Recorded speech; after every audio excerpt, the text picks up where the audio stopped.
Yes news महाराष्ट्रमध्ये आपल्या सर्वांचे स्वागत।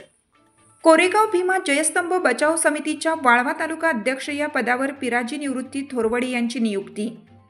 भीमा कोरेगाव विजयस्तंभ विकासासाठी सरकार अनेक वेळा निधीची घोषणा करीत असले तरी भीमा कोरेगाव विजयस्तंभ अतिक्रमण व जागेचा मालकी हक्क हे प्रकरण न्यायालयात प्रलंबित असल्याने कसलाही विकास करता येणार नाही।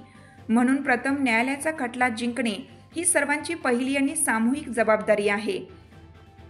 भीमा कोरेगाव विजयस्तंभ अतिक्रमण व जागेचा मालकी हक्क हा प्रशासकीय व न्यायालयीन लढा प्रत्येक गावात, शहरात, तालुक्यात, जिल्ह्यात, राज्यात व राष्ट्रीय पातळीवर जनजागृती करण्यासाठी व हा लढा समाजाभिमुख व्हावा म्हणून जनजागृती अभियान राबवण्यात येणार आहे।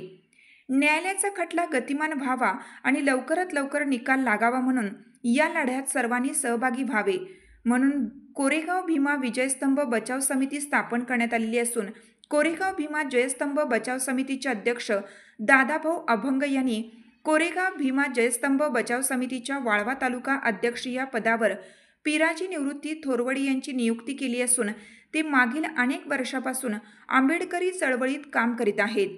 ते एक विद्रोही कवी आहेत।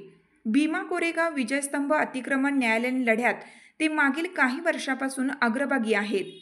या ऐतिहासिक न्यायालय लढ्यात पिराजी निवृत्ती थोरवडे जनजागृतीचे काम तन मन आणि आपले सर्वस्व लावून करतील अशी अपेक्षा अध्यक्ष दादाभाऊ अभंग यांनी व्यक्त केली।